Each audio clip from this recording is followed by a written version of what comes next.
Hello and welcome to this Money Control live stream with me, Yatin Mota. When it comes to the Indian stock markets, today at Money Control, we'll discuss a lot of that.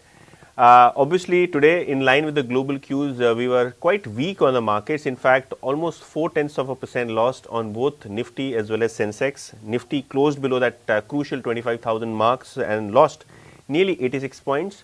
When it comes to Sensex, we had a decline of nearly 320 points there.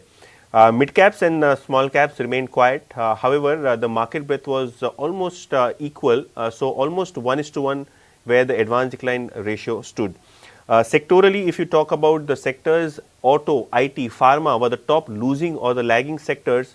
However, if you look at the real estate and energy basket, there we had some select moment coming in, especially in the oil marketing companies and a few select large cap real estate stocks. But overall, if you look at the FII selling, that continued in the markets today as well, and the provisional figures will be available anytime now. But yes, it was overall a weak trading session for the Indian stock markets. AMC stocks as well as we had a select large cap stocks moving in trade today. When it comes to Nifty 50 post results, we had HDFC Life after improving growth outlook. The shares stood almost 2% higher. HDFC Bank, Bharti Airtel, Dr. Reddy's were the other Nifty gainers. When it comes to the losers of the Nifty trend, that Tata Group company lost 4% in trade. In the auto pack, M&M as well as Hero MotoCorp lost 2 percentage points each. And Infosys ahead of the results looked nervous. Infosys down nearly 2% to close it at 1920 rupees. Obviously, when it comes to the mid-cap end of the market, AMC stocks. So, HDFC AMC 6.5% higher, AB AMC, which is Aditya Birla AMC, UTI AMC stood 8 to 10% higher in trade. Nuama as well as RailTel were the other gainers on the markets. When it comes to top losers, KEI Industries post a weak set of earnings, 6.5% lower. Oil India, because the crude prices are down, stock fell 6%. And BSE, after the Jefferies downgrade, we saw stock falling by nearly 4 percentage points. Today on the show, we have our special guest, Ashish Bahety. Ashish, welcome to the show and thanks for coming in. When it comes to the markets, the setup is quite weak. What's the initial take on the Nifty and the Sensex? Good afternoon, Yatin. I mean, today is a day where at least we've seen the Reliance contribution start coming to the Nifty. HDFC has contributed significantly to both Nifty and Bank Nifty. There was almost 26-point contribution of HDFC in Nifty momentum, and in Bank Nifty, I'll say it was the only contributing factor. And that is a good sign for the market per se, because why? Because if HDFC now is approaching its 20 DEMA, I think a little bit more thrust from here can really support both Nifty and Bank Nifty from here. So our strategy is to go long in Nifty. It is again approaching it's the bottom which it made around the 7th October. So I think it's a good point to put a stop loss there. The ideal stop loss would be 24,850 and one can go long from here, and we are anticipating Nifty to go till 25,400 in next week. Similarly, Bank Nifty structure is a little better than compared to Bank Nifty, compared to Nifty. I think here the way HDFC is contributing a little thrust from ICICI and Axis, we're going to push Bank Nifty also towards its 20 DEMA zone.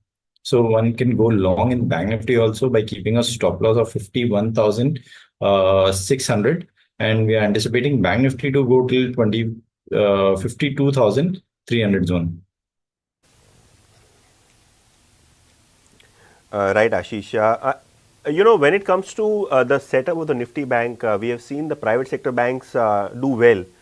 Today, ICICI Bank, HDFC Bank outperform the markets. Do you think from here on, if the Nifty Bank were to go up, private sector would do their bit when it comes to stocks like Axis Bank also, which will report numbers? So I think Axis and ICICI should have to contribute if the Bank Nifty has to go up. Axis has been was showing relative good strength in the entire private sector bank, and it has come again to a big support zone, which is exactly at 200 DEMA. We are anticipating Axis to at least take a support from here and give a bounce back till at least 1200 zone. So we are bullish on Axis by keeping a stop loss of 1140. Right. Now it's time to really look at the stocks in focus, and if you talk about BSE, that share was down nearly 5% in trade. Jefferies has downgraded the stock of BSE with a revised target of 3,500. Now, the logic behind the Jefferies downgrade is that BSE shares have risen almost 100% plus in the past few months, and from here on, the valuations are not really supportive. In fact, the stock trades at a P multiple of nearly 40 times FY26 earnings. And if you look at Jefferies, they believe that the valuations as well as the risk reward ratio is not favorable. In fact, the derivative market share of BSE that the market is pricing in is over 30%. Ashish, talking about BSE, MCX, all of these exchange stocks are now off highs. Any particular view on BSE or MCX from the current levels? See, BSE is an idle stock which one should have in its portfolio, but it's a good time to book some profit here in BSE. It has been a wonderful one-way rally towards 4,500, 4,700 zone. I think it's an ideal point to book some profit here. And any drop, if we get till 4,200 or 4,300, it will be a good point to re-enter that stock again. So one can take profit here in BSE. MCX, we are still bullish. I think MCX looks very good on chart, and the way MCX is, every dip is getting bought. I think MCX has still have some thrust left for the upside. Even in today's fall, it was just hardly down by 1%. So I think there's a good demand even this price at these price levels. So one can stay long in MCX by keeping a stop loss of 6,200. We are anticipating MCX to go till 6,900. So MCX, the view of Ashish Bahety is on the positive side. When it comes to BSE, probably it's the time to book profits. Obviously, as I mentioned earlier, the shares have doubled in a very short span of time, and that gives you that leeway to book profits at the current levels. But two stocks which were in focus, Bharti Airtel as well as Reliance Industries. HSBC has come out with a report on telecom stocks wherein they have upgraded Bharti from hold to buy now and raised the target price to 1950. Now, when it comes to Bharti, probably they are in sweet spot with the tariff hikes coming in. Bharti would benefit with the mobile ARPU growth as well as the broadband subscriber growth. Reliance, they have maintained a target with a hold rating 3010. They expect that Jio will capture a 45% market share in home broadband space by FY30 versus the current 28%. The broadband space is something that the brokerages are now focusing on. Ashish, I would like your view on Reliance Industries in particular, because the shares have corrected from levels of 3,200. Post AGM, we have seen the stock slide, $500-600, and post the results also we saw some pressure. Today, some bit of recovery.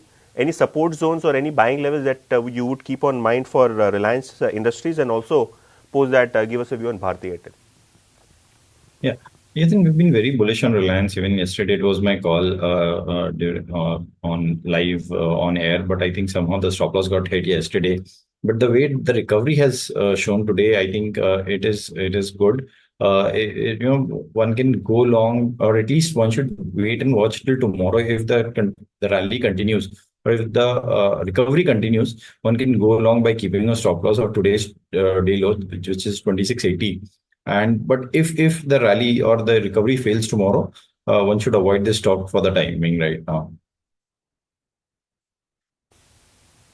Okay, Ashish, we got your views on the markets, Reliance, MCX, BSE, all of these hot sizzling stocks. But when it comes to your recommendations, any particular stock that you would be watching out for the short term? Yeah, so I think cottage property is very well placed. The way most of these reality stocks are moving, I think one can go long cottage properties even in these levels. Chartically, the level what we are seeing where the support is now is 3160, where one should keep a stop loss, and the target for the cottage properties would be 3370. Okay, Godrej Properties, that is one stock you need to watch out for, and today also the stock gained significantly. For the past few days, the stock of Oberoi Realty and Godrej Properties has been in focus. Good momentum in these specific Bombay real estate companies. Ashish, thank you so much for sharing your views on Money Control. We hope to see you more often on the show.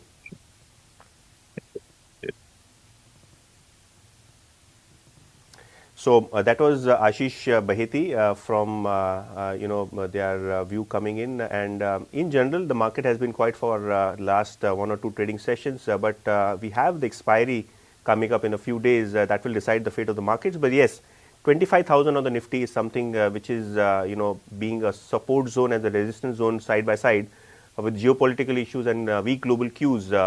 We have seen some volatility in the market, but let's hope we have momentum come back in the small and mid caps with few IPOs also lined up. We'll watch out for as to how the markets really has subscription in them. Hyundai is one IPO. Wari also, that solar company comes up with their IPO. So all of these things will be watched out for. For more business news and updates, stay tuned to moneycontrol.com.